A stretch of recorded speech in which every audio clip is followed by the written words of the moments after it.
So, welcome to episode 13. Today, I'm talking with Ellen Hawk. She's one of the members of our Chesapeake Fiber Shed community, and we have a freewheeling conversation about our creative journeys and our fiber shed journeys, some of the challenges and some of the opportunities that we have going forward with fiber shed. So, sit back and listen to our conversation. Word on this, you need to click it. Hi, Lisa.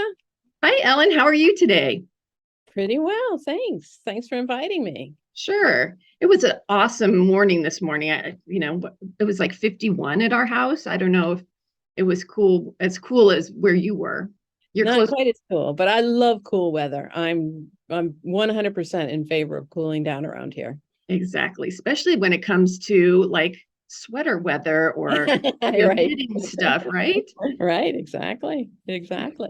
So I'd like to start by you telling me kind of like your creative story. Like, how did you get, what kind of crafts did you learn knitting when you were a kid? Or, how did you get into being a crafty person? When I was a kid, I was one of 8 children. Oh, wow. So, yeah, my mother had a challenge to keep us busy. And she herself was quite crafty. So she found it natural to have us just do little things. And over time, as a girl, I remember we had a copper enameling kiln in the basement, and we did a little of that. And we had looms for making pot holders, and um, like a little card weavers. And I also had a copper embossing kit. That was something that was popular once upon a time. I don't know if they even make them anymore, where you take these thin layers of copper and you can emboss them from the back with tools.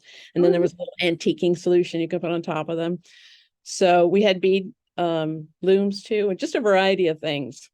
And but the thing that I really loved as I got older was ceramics, and I got involved in making things with clay, not so much on the wheel, but hand built things, little sculptures and things. hmm. And I really enjoyed it. But over time, I found that the it's kind of a high maintenance. You When you're doing clay, you need a studio. It's dirty, and you need a separate place where you keep your clay and your tools and everything. And so it became a thing where when I had a busy schedule, I was working, and I had other claims on my time. It was difficult for me to make time to get to the studio. And then you set up and you get all dirty, your hands get all dirty, everything gets dirty. And then after an hour or two, you just sort of feeling yourself really in the zone, and it's time to clean up and go home, and you need another half hour just to clean up afterwards. So Wow. without realizing it, the overhead of working with clay, which I still enjoy, by the way, became a little bit of a burden. And right around that time, a yarn store opened in my neighborhood, and I thought, why not? And I was one of their first customers. I walked in and said, "Can you teach me?" And and they said, "Yep, we can teach you." And that was the start of my working with fiber. And I think one reason I really enjoyed it for a lot of reasons, but one thing right at the beginning was, oh, I can just stay home. I don't have to drive to the studio, set up, work, clean up, come home, leaving my projects half done and wrapped in plastic so they don't dry out. I Right. could just pick them up out of a basket, put them in my lap, and start working on them. And so the accessibility of it was very attractive to me. Yeah, and even like taking it in a bag if you're going on the train or something or in the subway, you know, Right. that kind of Yeah. stuff. It is very, very portable. Yeah. Yeah. And that made a big difference. It makes I think in all aspects of life, we are attracted to things that help to make things a little easier. When you come up with a shortcut that helps you with meal preparation, or you come up with a shortcut that helps you get back and forth to work, or whatever it is, you're like, that just saved me 10 minutes. I love it. It's so that's how I started getting into fiber. And in my early days working with fiber, I really caught the bug right away. And but I was always going into the shop and like feeling these skeins and hanks of fiber, and they were all so soft. At that time, this is about 15 years ago, where I was shopping at a kind of a more of a higher end shop. I was right from the start. I wasn't really doing acrylics, but it was all merino. Mhm. I mean, there were some specialty yarns, there were some silks, and there were some cottons and linens. But when it came to the woolly yarns, it was basically merino or superwash merino. And it all felt so soft and luxurious and had beautiful colors. And I was buying yarn like crazy. And it wasn't until, I don't know, 7 or 8 years later that I started saying, so what are these other things? What is Blueface Leicester? And, what is Romney? And, what are these other options? And I started to be interested in the other kinds of yarns that you can buy. I almost never buy merino anymore because I like a yarn with a little more structure. Merino tends to be too relaxed for me. Okay. Even if it's a local merino? Yeah, I mean, um, I just don't buy merino because I'm kind of interested in yarns that hold up in a more structured way. It's not that I don't like merino; it's lovely, it's soft. Um, but it's the same reason I usually don't buy much alpaca because it has a tendency to just sort of collapse Relax. on you. Whatever you put it on, it just kind of is like putting on standing under a shower. It just goes all over and stays it with you. And I do a little bit more outerwear now, and so I'm looking for something with a little bit more Yeah, uh, structure. structure to it. Yeah, yeah. I made an alpaca um, scarf. It was just a scarf, and I wanted to make the colors move in a certain way. So I kept, t- trying it out and then ripping it out to get the right number of stitches. And I think I made it to maybe be 5 feet long, maybe 60 inches long. Well, after over the years, it became like 12 feet long because I ended up using Exactly. like it was big needles, right? And it just kept growing and growing and growing. So yeah, you know, having a yarn with more structure is nice that it like stays in place. Stop for a minute there, people who are listening, but we're back. We're back. Um, so how did you find out about Fiber Shed or get interested in Fiber Shed? Honestly, it was the book by Rebecca Burgess, and I'm trying to remember why it was that I picked it up and decided to read it.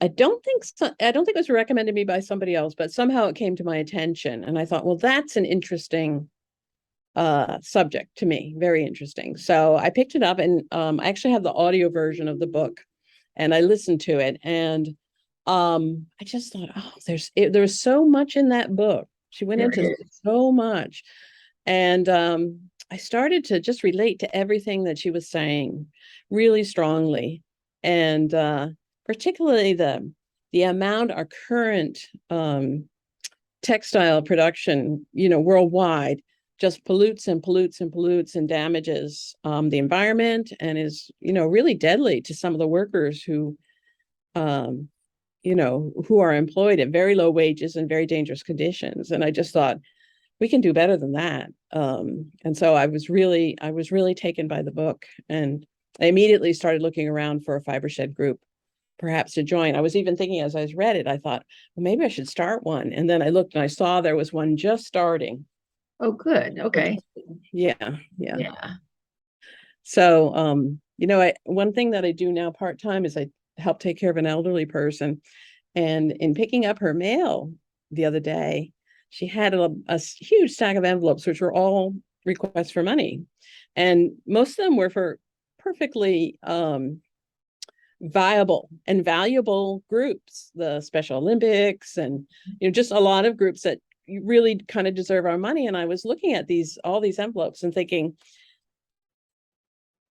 I think a lot of us just have to make a choice. I mean, I could be involved in domestic violence prevention. I could be involved in workers' rights. I could be involved in climate change. But you're only one person. I think you have to pick your battle. And somehow this has all come together for me that what I'm going to put my efforts into is Fiber Shed. And not feel guilty that I'm not sending money to Special Olympics, because you can't do You everything. can't do everything. And And there's so many small steps that you can take to, change your own wardrobe and to change your own consumption. Hmm. And in the book, that's what really floored me, was the amount of garbage that is being generated. And then seeing those pictures in the desert in Chile with just piles of clothing. And it's like, oh my gosh, that's just that's just nuts. Yeah. Yeah. And I feel strongly drawn to the idea of improving education around this matter with younger people who seem very motivated to learn about it and to make changes in their lives. At least there seem to be quite a few who are Mhm. really interested. They feel like they're inheriting a planet that is halfway to destruction, and they feel very motivated to figure out how to make a change. But for many young people, especially, they've grown up all their lives with the idea of buy and throw away, buy and throw away, just discard. Right. Uh, and they many people feel there's a real virtue. Oh, I got this t-shirt for $3. It's like, oh, aren't I a smart shopper? Aren't I a savvy Right. consumer? And it's like, well, you got to look a little beyond that. Um, I mean, it's hard for me to go to somebody who's really working to secure their budget and be solvent, and who are saying, I'm figuring out how to um, purchase my clothing at the lowest possible price. I'm shopping every single sale. I'm going to um, stores like TJ Maxx and looking on the clearance racks and trying to figure out how I can clothe myself at the lowest possible dollar. And I can't scold them for that. I wouldn't have the nerve. But at the same Right. time, somehow the idea that we're killing our planet, killing our planet is also got to be something that people take into consideration when they make those choices. Exactly. And I think people aren't used to thrifting as, I know that I'm not very comfortable thrifting.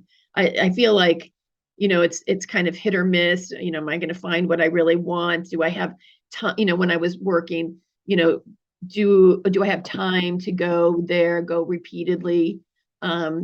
Or is it just easy to like ordered it online from LL Bean or Amazon or something like that, Yeah, you yeah, know? Yeah, because it's time is yeah, a cost agreed. too. Well, my niece and nephew, who are 15 and 16 right now, I saw them in the summer. They live in Oregon, so some distance, and they told me that in for them and for their particular social circle, it's thrifting only. Everything they just thrift. And my little niece, who's like I said, about 15, she goes to those. I've never even been to one of these, but there's these bales of um, donated clothing that isn't even sorted, nearby where they live. They can go and it's like a parking lot full of just discarded clothing, and you could just, Wow.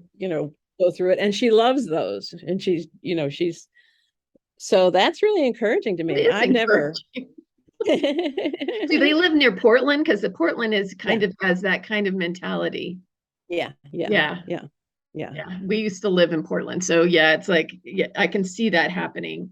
Hmm. Because it is it's part of it is, the chase, what can you Right, find? right. Yeah, what Um, treasures can you find? Yeah. Yeah. But it's cool that in her social circle, that is what they're looking to do.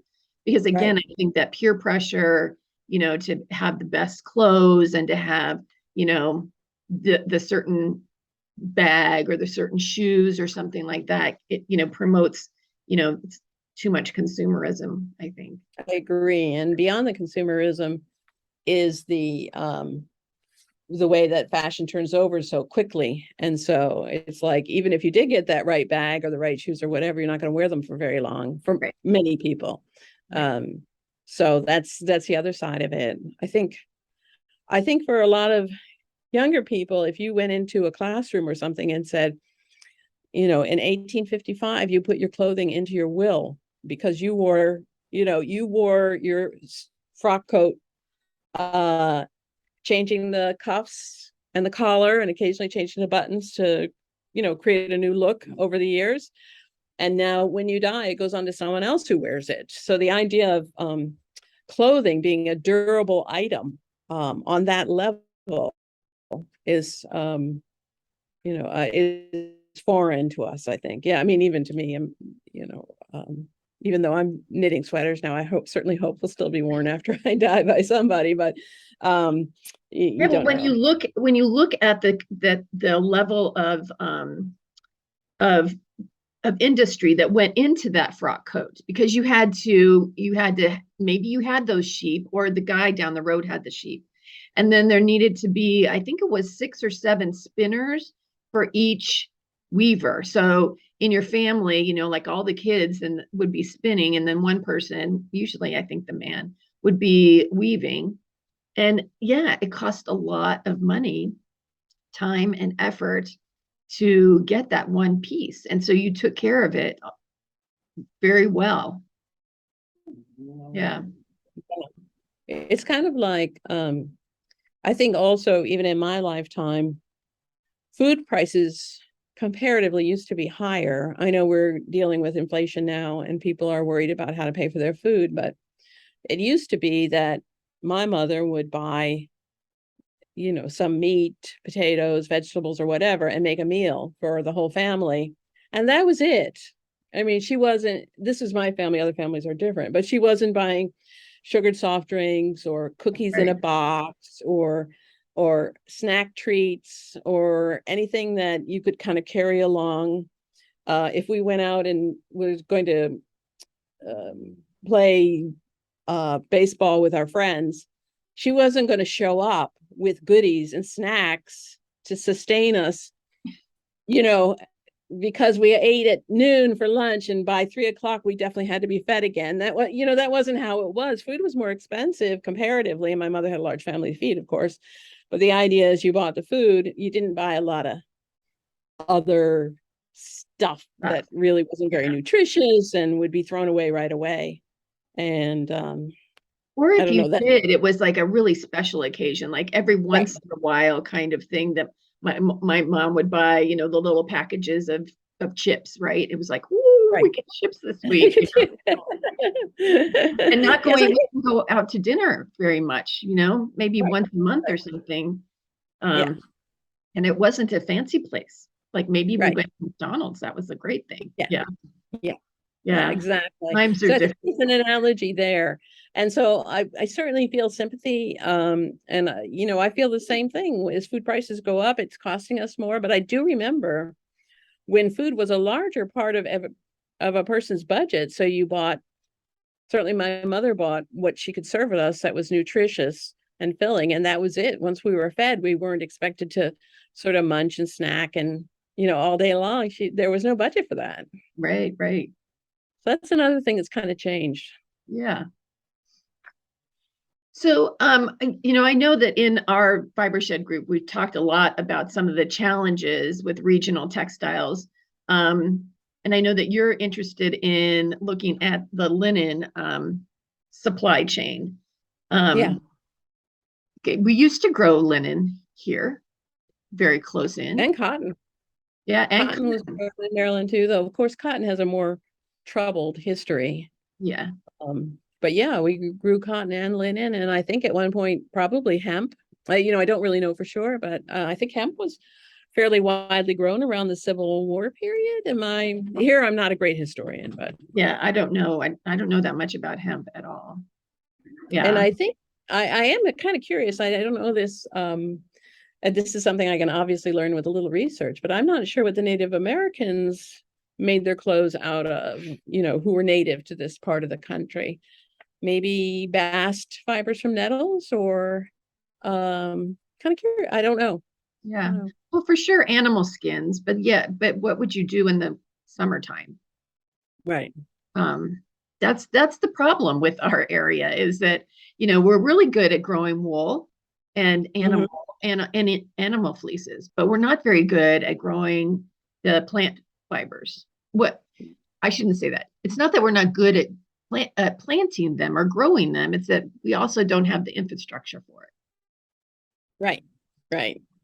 Though I have to imagine that at some time we did have cotton processing somewhere in this area. And there is a silk factory out in Western Massachusetts. I'm trying to remember where it is. Do you know the one I'm talking about? The one that where the workers were locked out like in 19 It's ringing a bell, but I don't recall exactly. But I know that Renata Yeah, talked about a silk factory here in Maryland.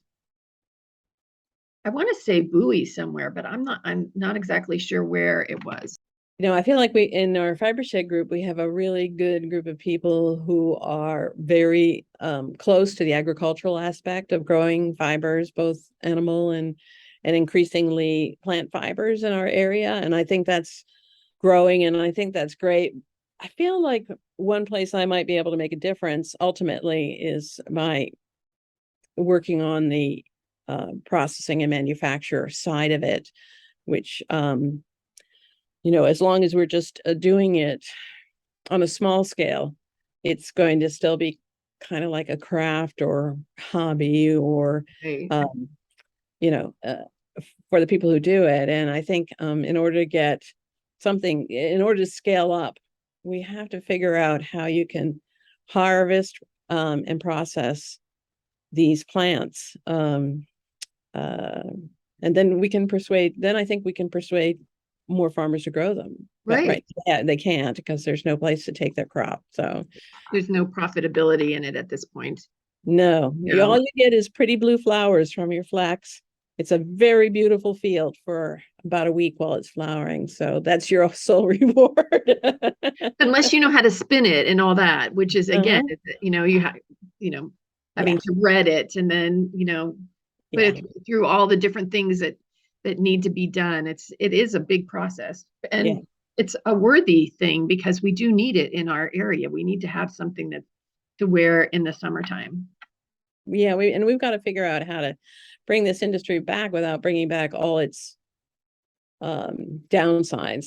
When we were doing a lot more textile manufacturing in the United States in general, I think there were issues with employee health and issues with pollution. And so it was not, the cleanest industry that we had in the United States, but it was a necessary industry and it provided important employment for people in that field.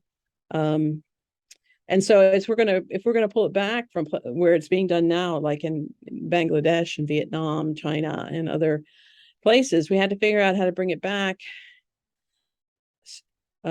create a sellable product, and not poison our own rivers and landfills and so on. So it's tricky, but I think it's got to be doable. Yeah. Otherwise, we should just all go naked because we can, we're destroying the earth with our stupid fear of nudity. Well, just a couple of weeks ago, I was down in the Carolinas at textile mills, and I mean, the workers there were not wearing masks, and there was a definite, in the factory that had the dye work in it, the whole factory, and it's 10 acres under a roof. The whole thing smelled of the bad dyes, the dispersed dyes. And in the weaving factory, which again was like 10 or 12 acres under one roof, there was lots of lint in the air and stuff. Nobody was wearing masks. They were wearing ear protection because it was really loud. But yeah, the water issues is going to be something, and the pollution too. Yeah. And this is just my instinct at this moment because I don't know how big or what the problem is going to look like going forward. But I feel like probably when it comes to manufacturing in general, you want to protect your workers, you want to protect your environment, but there probably is some trade-off. And I think in a lot of industries where low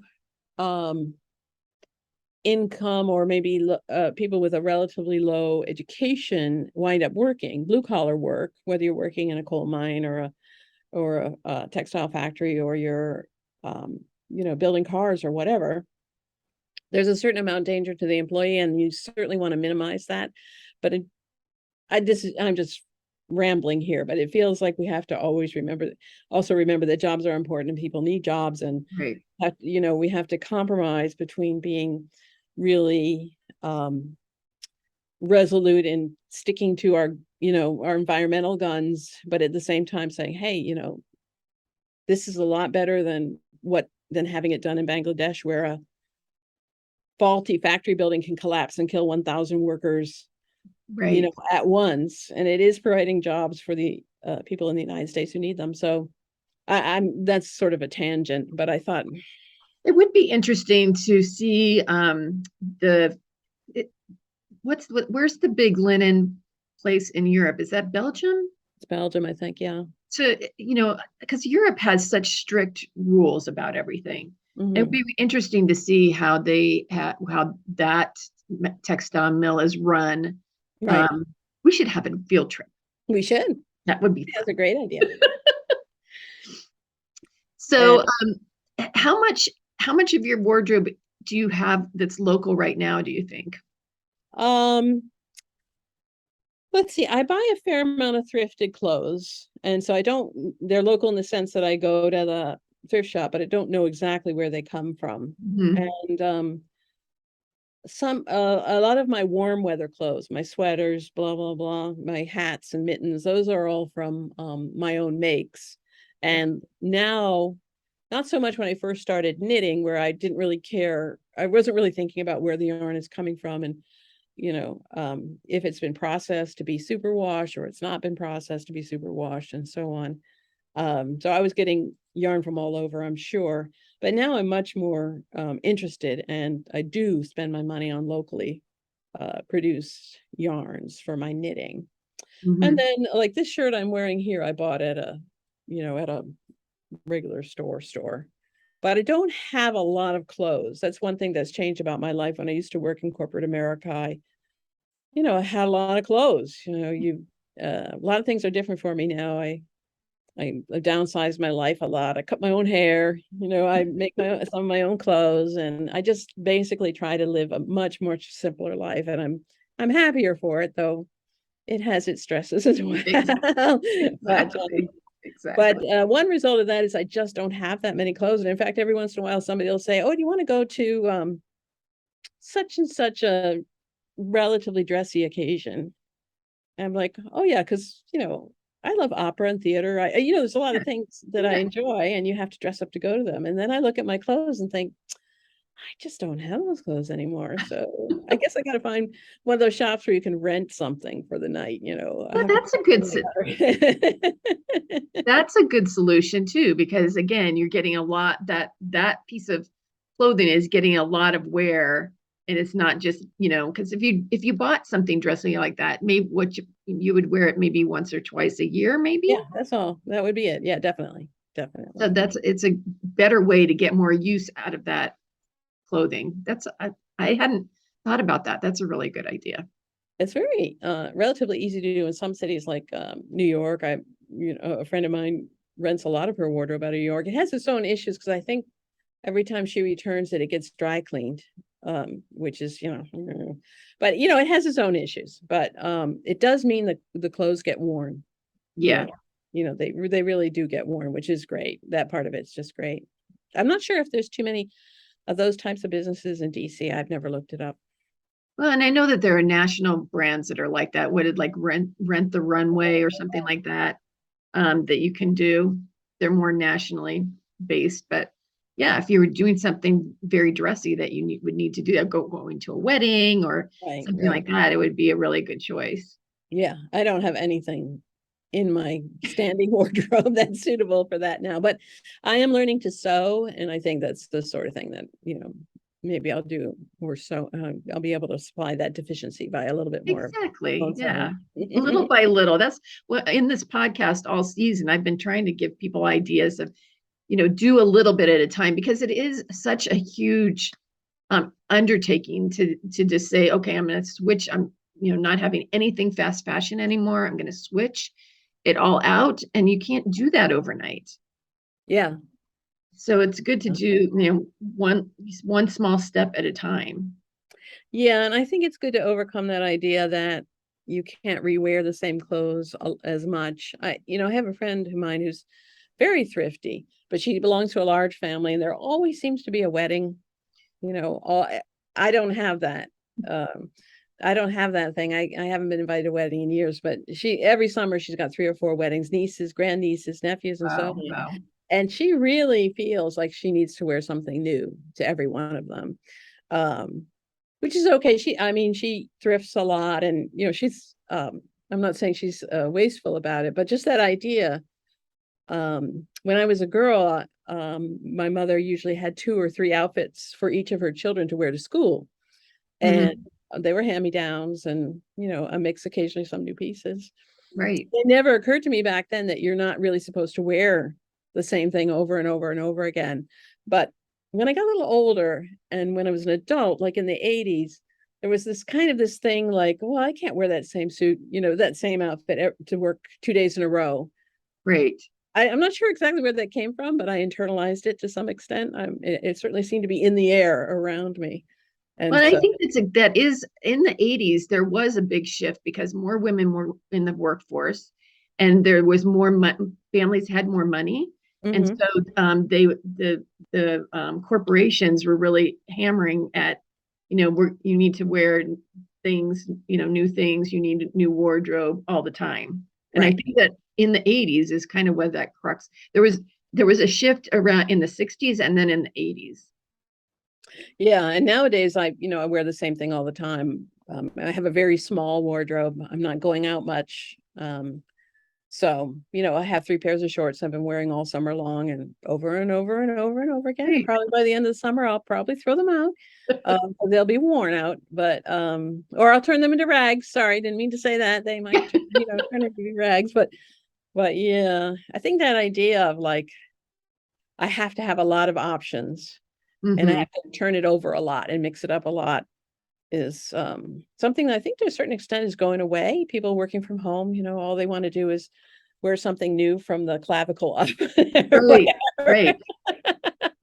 And you have your jammies on the bottom, right? And your Exactly. slippers. Yeah. So I think that's healthy to just say, hey, there's no reason I can't just wear relatively curated wardrobe for most of us. I'm not saying for somebody who's meeting with clients and selling and doing sales, they have to Right. be a little bit more precious about what they wear. But for a lot of us, we just don't really have to think about, oh, did I wear that yesterday? I'm not going to wear it today. Yeah. I would. You can accessorize, change your accessories. Yeah, she can just do something around the neck or put in some fancy earrings. Well, and just to wrap up, can you tell us what you're working on now? What are you knitting now? Oh, well, I'm working on my Fiber Shed sweater. That's the local cloth challenge that the Fiber Shed is doing. And you can read more about it at ChesapeakeFibershed.org. But we're been challenged to make according to 3 streams. One of them involves more thrifting, and the other involves using just locally produced materials. But I managed to get some locally produced yarn from Flying Goat Farms. Oh, yes. And I started making my sweater, and I stopped when I got to the sleeves. I'm like, oh, I don't really want to do the sleeves right now. And I put them aside for a little bit. But I have to finish that in time to the completion of our challenge. And then at the same time, a friend of mine said, oh, I want to go to Rhinebeck this year. Do you want to go to Rhinebeck, which is the big sheep and wool festival in New York that's held in October? Hmm. And I said, well, if we're going to Rhinebeck, I have to make a sweater for Yep, Rhinebeck. the Rhinebeck sweater. It could be the same sweater. It could have been, but I decided I'm going to, go, take up a project that I'd given up years ago and complete it. So I've got 2 sweaters on the needles right now. Awesome. That's And one of them is definitely Fiber Shed yarn. The other one is some yarn that comes from Maine. well, cool. That's still localish. I think that Local, it's US, yeah. yeah, Yeah. that's good. So yeah, so I'll see you at Rhinebeck then. You'll have to stop by our Oh, booth. that's right. You're going to be working on the booth. Yeah. Well, I'm gonna Yeah. be in my booth, not the Well, you're going to be playing Goat's booth. Oh, yeah. okay. Yeah. Yeah. But also Fiber Shed is going to have a booth too. So there'll Right. be 2 of us there, I guess. I Yeah, think, yeah, there's going to be 5 different fiber sheds that are all up and down the East Coast. I think that's great. So it's going to be great. Yeah, And we definitely should all be working together. yeah, Yeah, because we all cross over, like the PA one, they say 150 miles from Philadelphia, I think. And so that crosses into our fiber shed. We cross into their fiber shed, yeah, it's all kind of a mix. So we I know definitely that need to work the together. Hudson Valley group is getting money to put up a scouring line, and when that comes to fruition, we certainly would be happy to start using their scouring line until we can get one of our own. And then, meanwhile, the PA group is trying to develop a scutching mill. So, if they get their scutching mill going, we can offer them, some product to put through their scutching mill, and then we could do something different. We can offer, maybe a spinning mill. That's a big problem. It's not easy, but anyway, just maybe we can offer a spinning service to them, and they can bring their product down here. If Right. we all, And if all we work. all- Yeah, maybe it becomes, instead of having all these separate affiliates, maybe it becomes more of a regional, Right. mid-Atlantic, and then And the southern affiliates come together down there. yeah, Yeah. yeah, because we can't each of us create, Oh, yeah. right away, spinning, weaving, processing mills in each area individually. That doesn't make sense, at least at the beginning. Eventually, when we have enough product for each of us to have our own, then that would be great. But initially, I think we should cooperate. I agree. Cooperation is perfect. Well, I thank you so much for joining me. It's been a fascinating conversation. It's I've been a loved pleasure learning. talking to you. I've loved learning more about you because, I just see you on Zoom meetings and occasionally at our gatherings. So this has been really great. Yeah, it's nice talking to you, Lisa.